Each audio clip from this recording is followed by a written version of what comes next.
Oui, nous avons vu que la Bible a des points difficiles, tels que l'apôtre Pierre signale dans sa deuxième épître de Pierre, bien sûr, chapitre 3, versets 15 à 16. Et ce passage nous fait même une mise en garde que tous ceux qui font une mauvaise application de textes bibliques font cela pour leur ruine. Et c'est pour cela que nous abordons certains cas, les cas les plus complexes, comme la polygamie de David, celle de son fils Salomon, vue selon la Bible. Et selon la Bible, ce roi ont vécu du temps de la loi de Moïse. Et voici ce que la loi de Moïse donnait comme condition pour être d'abord roi.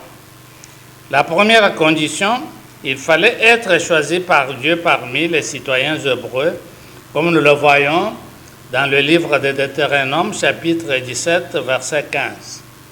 La deuxième condition, ne pas posséder un grand nombre de chevaux, ni envoyer les gens en Égypte les acheter. Deutéronome, chapitre 17, verset 16. Pourquoi cela? C'est parce que les chevaux constituait une force pour le royaume, alors que le royaume d'Israël dépendait, à ce qui concerne sa force, dépendait de Dieu.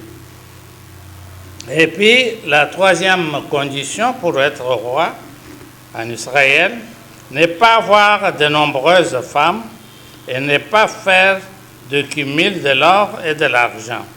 Deutéronome, chapitre 17, verset 17. Donc, quand on parle de nombreuses femmes, ça commence déjà par 2.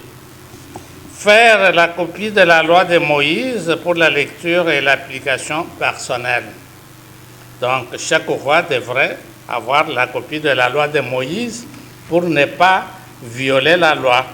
Deutéronome chapitre 17, versets 18 à 19 exige cela. Et la cinquième condition, ne pas se croire supérieur aux gens de son peuple et ne pas désobéir au commandement de Dieu. Deutéronome 17, verset 20. Et puis, nous allons voir ce qui est arrivé après. Ce qui est arrivé après, ce sont les conséquences de la polygamie de David. Son fils Salomon fut un grand polygame en imitant son père, comme nous le voyons dans le premier livre de Rois, chapitre 11, verset 3. Et les enfants de David, nés de différentes femmes, firent ennemis et adversaires entre eux, comme nous le voyons dans le premier livre de Rois, chapitre 11, verset 5. Et Salomon fit idolâtre à cause de ses femmes, comme nous le voyons dans le premier livre de Rois, chapitre 11, verset 5 à 8, qui nous fait voir que Salomon a terminé très mal sa vie en devenant idolâtre. Et son sort est connu de Dieu. L'idolâtrie de Salomon divisa le royaume de son père après sa mort, comme nous le voyons dans le premier livre de Rois, chapitre 11, verset 11. Et les mauvais exemples de David et Salomon furent imités par des rois et des sacrificateurs.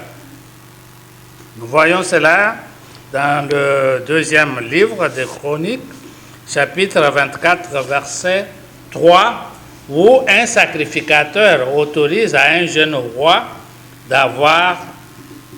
de devenir polygame. La polygamie de Salomon est considérée de modèle de vie par certaines religions, pratiquement d'Asie, et les chrétiens mondains. Oui, nous voyons la conclusion de ces deux polygamies, ces deux cas, bien sûr, de polygamie. À chaque alliance, il y a de nouvelles clauses, et ainsi l'Église marche dans la nouvelle alliance scellée par la mort de Jésus-Christ, comme nous le voyons dans l'Épître aux Hébreux, chapitre 8, verset 7. par la promesse faite aux Hébreux d'être le royaume de sacrificateurs et une nation sainte, selon l'Exode chapitre 19, verset 6, David est sauvé par la mort de Jésus-Christ qu'il attendait suite à la prophétie de Moïse. Deutéronome chapitre 18, versets 15 à 19. Et Hébreux chapitre 9, verset 15 nous confirme cela. Étant resté fidèle à Dieu par sa confession de péché, David est cité beaucoup de fois dans le Nouveau Testament comme exemple de la crainte de Dieu. Ainsi, les temps d'ignorance de l'alliance sont effacés. Il est à noter que le premier polygame du monde est l'un des descendants de la famille des Caïens appelés les Mèques. Nous voyons cela dans la Genèse chapitre 4, versets 17 à 19. Peuple de Dieu, je crois que ce cas est traité. David est devenu polygame, c'était en violation de la loi de Moïse. Et nous pouvons même voir comment il était devenu le roi polygame. Devenu roi et se croyant supérieur au reste de son peuple, David viola la loi de Moïse en Deutéronome, chapitre 17, verset 20. Plongé dans la polygamie, David oubliait que la loi distinguait le mal en péché pardonnable et péché non pardonnable, dont la mort fut la peine à prononcer. De ces péchés non pardonnables, le meurtre et l'adultère sont du lot.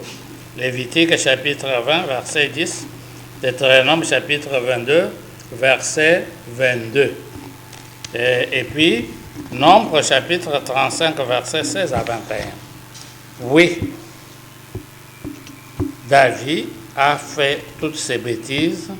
Nous voyons que sans tenir compte de la loi de Moïse, David a commis l'adultère avec Bathsheba et termina sa course sur le meurtre d'Uri, le mari de la femme convoitée, comme nous voyons dans le deuxième livre de Samuel, chapitre 11, versets 15 à 17.